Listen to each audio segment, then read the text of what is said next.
Hi everybody, Karen Roby here with TechRepublic and ZDNet, and I'm joined by Scott Logan. He's the Director of Security for NetGain Technologies. And Scott, we're talking today specifically about cybersecurity, but as it relates to the small business market. And I know you guys work with, your clients span, from very small mom and pop companies to large corporations and everything in between. So talk a little bit about small businesses, some of the challenges that they face when it comes to, staying safe, secure. Sure. So there's a lot of threat actors out there, and it requires a great deal of expertise in order to properly protect an enterprise. And unfortunately, small businesses, they have a hard time finding or maybe even affording a security professional to be on staff to work with them to protect their infrastructure. One of the things that we see all the time at NetGain is that somebody will be put in the position of managing infrastructure that they're really not professionally set to do that. And so we find a lot of problems from that, and so that's one of the things that we try to help out with in providing services and solutions.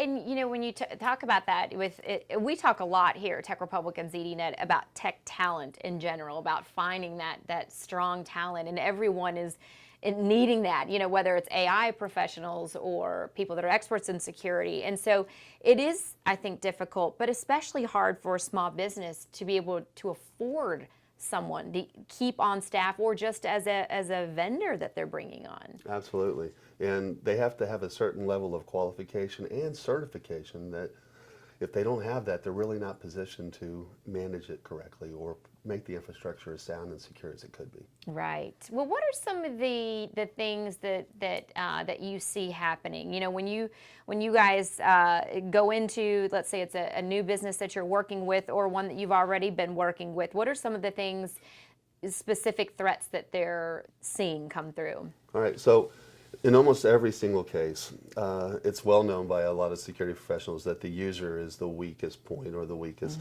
link in the security chain.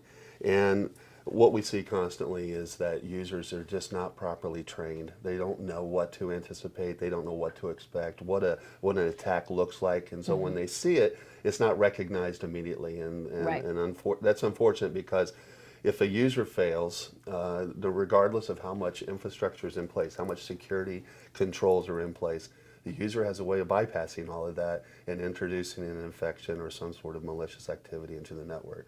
So user training is probably the most common absence that we see in an enterprise. Do they face the small businesses? Do they face the same issues as larger businesses, or do you tend to see a difference in where their attacks are coming from? Well, larger industries, they have the larger target on their back, right? So the attackers are going after those guys more consistent, but they usually have the security professionals. They can afford the budgets, they can afford the professionals, and so their infrastructures are usually a little bit more sound. The problem with larger industries is that there's more people. Right. So there's more vectors of attack. So the responsibility of getting those users trained, getting them tested so that they're aware of what these attacks look like, is more paramount for them. And it's hard to talk. We were just talking about, when money is tied, budgets are small, and companies don't have, the smaller ones don't have the resources. What are some of the small things that aren't as expensive that they can do or teach their employees, just basic things to stay safe? Sure. User training platforms are not very expensive. They're usually cost per user, and they're inexpensive. They're in the dollars per user type of thing. So to get a good security social awareness platform in place would be one of the first things I would recommend for a business. But before they start investing in a ton of security controls, make sure that you can recover from a threat. Make sure your backups are tested. Make sure that your disaster recovery policies and procedures are exercised so that you can recover. Once you can verify that I can recover from an attack, then start plugging in some of the protections that are necessary to keep your assets and your people safe. There's a lot of, we've done several stories here with some of these smaller municipalities or small, cities here in the United States that are being targeted, that are not at all prepared. They've got maybe one person that's an IT professional, that's handling everything for these small governments. And, when they are attacked, or ransomware, and that's everything for them. it's a huge implications. Well, it can be crippling. We usually find out that the root cause came from an email. A user opened up something malicious and allowed it into the environment, and so it started its spread. And what a lot of businesses don't realize is the impact that having their data stolen from them can cripple them, and it can actually take them completely offline. So what they're now dealing with is not only a loss of productivity, but how it impacts their clients and their vendors are now also on the table as well. A lot of businesses just do not have the proper incident response plan to run with when an incident happens, so they're scrambling, trying to put things back together after the attack, and it just creates a lot of problems for the business. Yeah, I think a lot of people don't even realize too, depending on how, if data is stolen or whatever, that in the instance, here with like a small city, they've got all of this information, tax information for, so there's so many people. It's such a ripple effect. It is. Local city governments are very common with these attacks now. I think City of Baltimore was one of the recent ones. And when you lose, once again, when you lose your access to your data, there becomes a different change in your operations. And even if you have a disaster recovery plan, a lot of times getting that implemented and getting it set up, getting to where you can operate through that plan, or what they call the emergency mode operation, becomes a little bit more difficult than what they were expecting. So a lot of the executives, what they see is they have an expectation of when they're going to be back up and running. And a lot of times the IT team, even though they have a good strategy behind how they're going to recover, it's not really what they expected, and the recovery times are a lot longer than what we're expecting. Yeah, much worse than they thought it was going to be, Absolutely. to get back up and running. So when you talk about the executives, whether we're talking again about a large company or a smaller company, with those that are in leadership, do you find that it's hard to say across the board, but do most take this seriously, do you think, or they're just starting to really realize why they need to take security? It needs to be top of mind. It does, and it's in their face all the time, right? You can't go to a news channel and not see something where somebody got attacked, or some level of breach, or some level of compromise that's occurred. And so a lot of the small business leaders really sometimes think that they're not a target. They just don't feel that their business is large enough, or that their data is sensitive enough to have an enormous amount of security protection in place to protect them.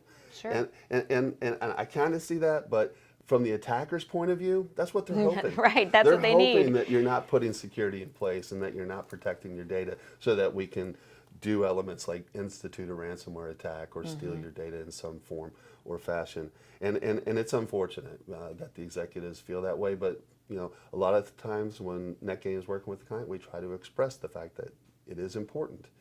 I believe I saw a statistic that around 60% of companies that receive ransomware within 6 or 7 months close their door because they just weren't able to recover. That's pretty significant. It is.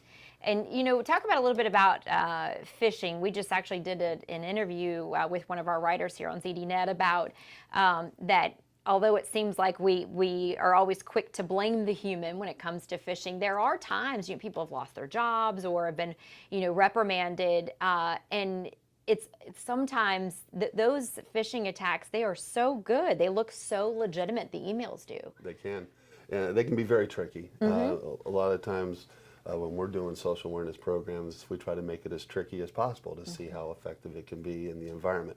But nonetheless, let's talk about the users first. The users need to be smart. They need to actually pay attention to what's happening. If they receive an email and they don't know the sender, then don't open the email. If they receive an attachment that they're not ready to receive, or they did not know that it was going to be delivered to them, don't open the attachment. You have to be smart about what you're doing, right, and practice that on a day-to-day basis. Now let's talk about the owners. It's their responsibility to improve their awareness. They have to provide them training. They have to show them what the types of attacks look like, how they feel, and provide them a game plan for what they're supposed to do should an attack appear to them. If they see something, they should have a series of steps that they're supposed to do in order to make sure that the enterprise doesn't come compromised from that attack. Right, right. Well, and when you guys go out, let's say, to a small business, for instance, is there anything that you guys do that's different or sets you apart in terms of how you get people off the ground with a plan of how to handle their security? One of the first things that NetGain tries to do is tries to understand where the risk is in the environment. Instituting a risk analysis program, risk assessment with vulnerability assessment to understand where the weaknesses are, so that then we can provide them a plan for how to mature those weaknesses, how to get them out of the environment. We will always want to make sure that we express the importance of user training. It's very important. We want to make sure we express the importance of protection of email platforms, and we want to make sure we express the importance of that their assets are not weak, that they've patched them, and that their firmwares are up to date. So those are some of the three core elements that we always try to push in. But executing a risk assessment program is very important in understanding where risk is and how we need to set up the mitigation process. All right, there's just so many moving parts, so many things to consider. And do you find sometimes that when you go in and you talk to companies, they almost feel overwhelmed by the responsibility? They're lost. They know that they need help. They know that they need security, but they don't know where to place it. They don't know where to start, where they need to put it. The risk assessment program helps them understand the priorities of what's missing and where they need to put those in place first, and then something that maybe can come on down the line, maybe budgeted for the next quarter or the next year. Right. Any trends, anything you're seeing coming up? Like, I know we've talked a lot about getting rid of passwords altogether. Like, Right. security experts are like, we got to get rid of passwords. That's a big problem just in security in general. But you don't have to get rid of passwords as much as you need to strengthen your password requirements, number one. But number two, you should place a multi-factor authentication principle behind it, so that there's two levels of authentication required to get in. If you do compromise your credentials, you make a mistake in an email and you go to a website and it says enter your credentials, and you do, and now they have your credentials, they would need something else in order to get into your network. So multi-factor adding on to a password principle is effective. Excellent. All right. Well, I appreciate you being with us. Absolutely. Glad to Scott be here. Logan. This is really, it's a topic, we're talking about all the time as it relates to every company, from very small businesses to huge enterprises. It's a problem for everyone across the board and something we'll continue to talk about. So for more on security, what you need to keep in mind, make sure you check out TechRepublic and ZDNet. Thanks for watching.